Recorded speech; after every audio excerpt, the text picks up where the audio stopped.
vous avez des brûlures d'estomac chaque fois que vous mangez un gâteau de fête, essayez d'enlever les bougies. Oh, man. Hey Siri, dis-moi une très bonne blague. Bonjour à vous aussi. En quoi puis-je vous aider? Dis-moi une très bonne blague. Quel est le comble du pommier? Je ne sais pas. C'est de se fendre la poire. Merci Siri. Je vous en prie. 8h35. Oh yeah. Woo.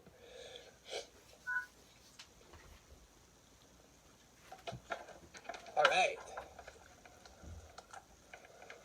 Et c'est sur cette note.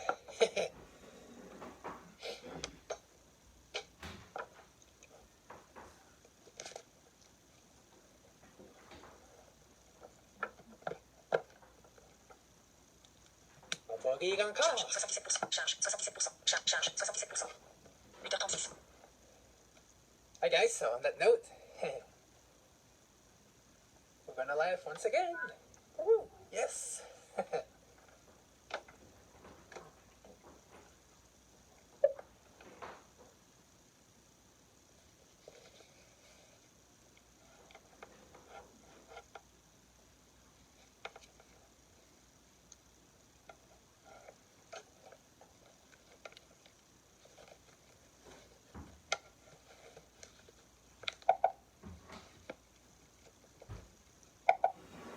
Yeah, all right.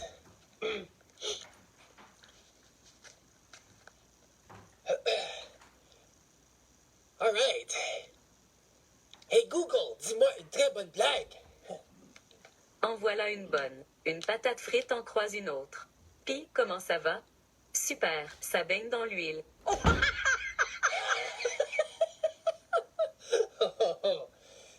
Hey Google, dis-moi une très bonne blague. Je suis un véritable sac à blagues. Qu'est-ce qu'une calculatrice dit à un crayon à la Saint-Valentin? Tu pourras toujours compter sur moi.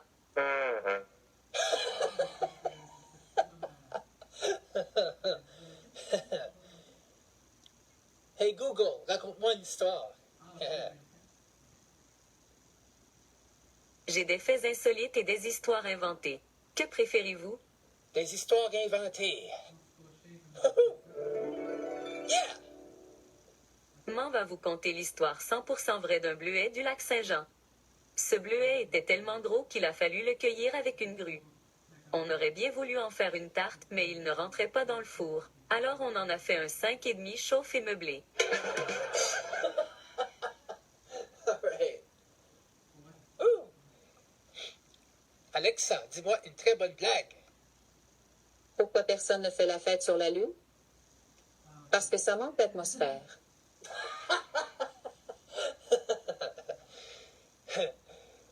Alexa, dis-moi une très bonne blague.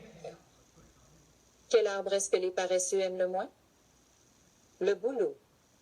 All right. Woo, woo, in English right now. Alexa, tell me a good joke. What do you call a chicken being questioned by the police? Grilled chicken. Oh man. Why? Oh. Alexa, tell me a good joke. Notification. How many ears does Captain Kirk have? 3. His left ear, his right ear, and his final friend ear.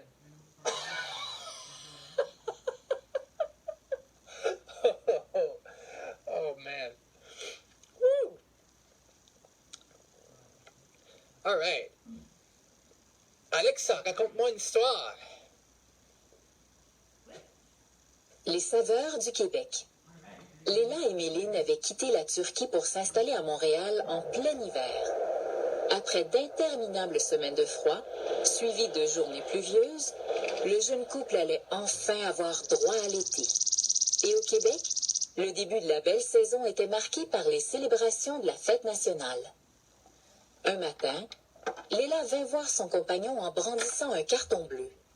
Elle dit « Regarde un peu ce que j'ai trouvé dans la boîte aux lettres. » le visage de Méline s'illuminant en découvrant que sa femme et lui étaient conviés à un festin entre voisins dans la ruelle. Ils décidèrent de se préparer en regardant des tutoriels pour apprendre des recettes traditionnelles québécoises. Après avoir surfé sur le web pendant quelques heures, ils se mirent d'accord sur un plat de cretons qu'ils décidèrent de fleurs de lysée avec du colorant alimentaire bleu. Le soir venu, le couple descendit dans la ruelle où avaient été placées de longues tables et des haut-parleurs.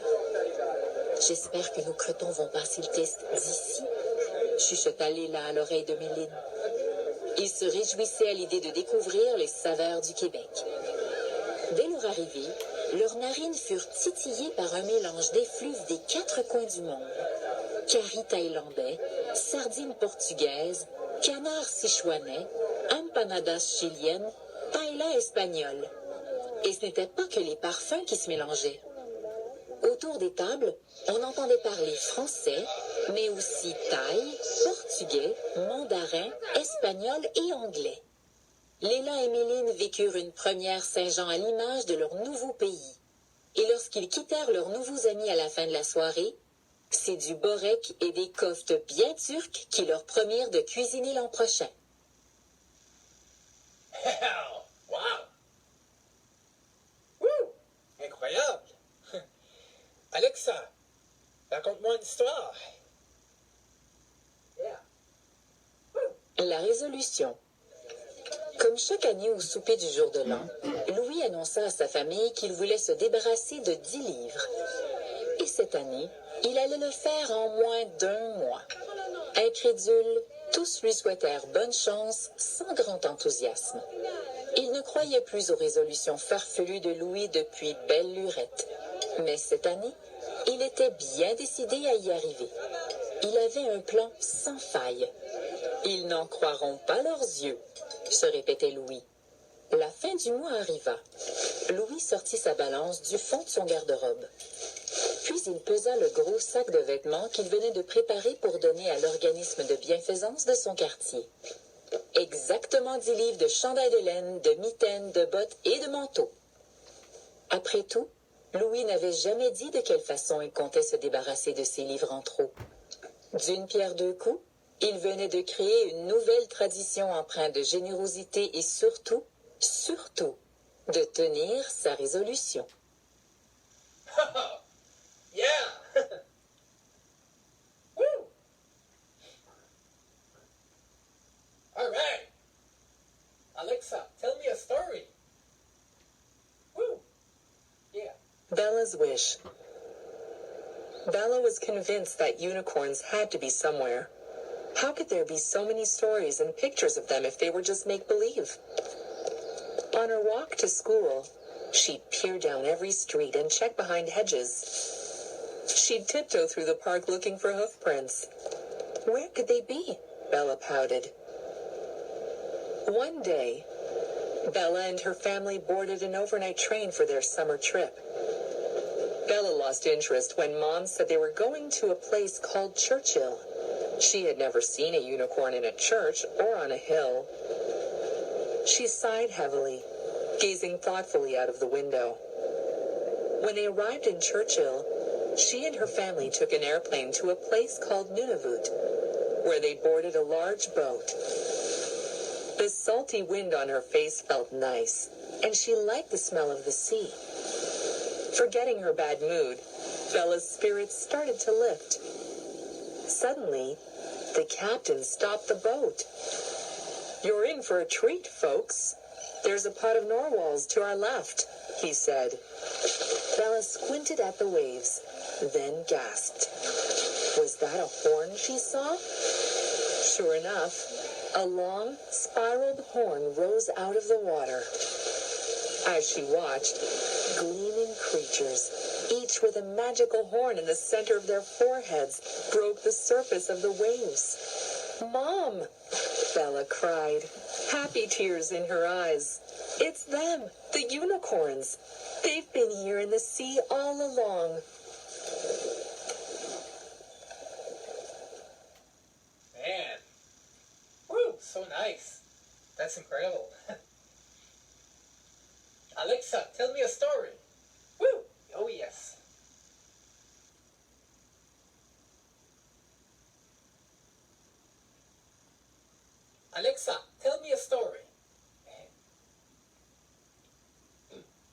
my sunshine. Molly had been the weather person for her local cable network for almost 30 years. But reporting bad weather wasn't getting any easier. She knew many of her viewers personally, so Molly felt guilty about disappointing them when she reported a long spell of gray clouds, rain, or snow. It was coming to the end of winter season, but there were no signs of improvement on the cold, grim weather. What this town needs is a little sunshine, Molly mused to her husband when she got home one night. If we can't get it from the weather, we'll have to make it ourselves. The next day, just before her segment on the evening news, she pulled on an all-green suit.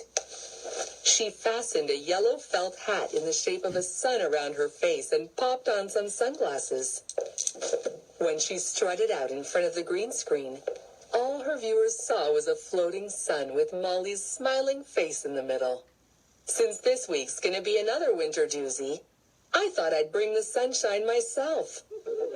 Molly saw the crew behind the camera laughing and smiled wider, imagining her viewers' delight. We can brighten up each other's days, can't we, folks? She said. Just 3 days later, the sun came out. Oh, all right. That was amazing. Ça, c'était fantastique, ça. Tabarnouche. Yes. Hey, Google, Alexa, merci. De rien. C'est Tigidou.